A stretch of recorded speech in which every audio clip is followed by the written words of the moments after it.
Hello guys, நான் FFK Anand. இன்றைக்கி தான் என் வீடியோ ஃபஸ்ட் டைம் பார்க்குறீங்கன்னா சப்ஸ்கிரைப் பண்ணுங்கள், லைக் பண்ணுங்கள், அடுத்து என்ன பண்ணலான்னு கமெண்ட் பண்ணுங்கள் காய்ஸ். அப்புறம் பெல் ஐக்கான் பண்ணிக்கோங்க, அப்போ தான் அப்புறம் வீடியோலாம் டான் வரும். நம்ம ஒரே மேட்ச்சில் 2 ஏஸ் அடிக்கிறது தான் இப்போ பார்க்க போகிறோம். எப்படி அடிச்சேன்னு பாருங்கள். அதுக்கப்புறம் இன்னொரு சேலஞ்ச் ஒன்று பண்ணலான்ட்டு இருக்கோம். சிஎஸில் 10 ஸ்ட்ரைக் அடிக்கலான்னு பார்க்கலாம், ட்ரை பண்ணலான்ட்டு இருக்கோம். 10 ஸ்ட்ரைக்கு அதுக்கான ஸ்டார்டிங் தான் இப்போ பண்ணிகிட்டு இருக்கோம். சும்மா ட்ரை தான், பார்ப்போம் 10 ஸ்ட்ரைக் வருதான்னு. ஃபஸ்ட் ரவுண்டு ஏஸ் அடித்தாச்சு. அடுத்த ரவுண்டு அதே மாதிரி இங்கே போட்டாங்க. இங்கே ஒருத்தனை நாக் பண்ணேன். அவனை கிளியர் பண்ணிட்டு அப்படியே அங்கே லூட் பக்கம் போனேன். லூட்டு பக்கம் ஒரு அக்கா வந்திருந்தாங்க. அவங்களே அடித்து அப்படியே நாக் பண்ணியாச்சு.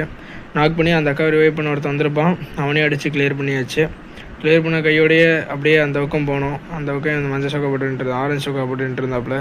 இவரே அடித்து நாக் பண்ணி ரேஸ் அடித்தாச்சு. ஒரு 5 ஸ்ட்ரைக் ஆல்ரெடி வச்சுருக்கோம்.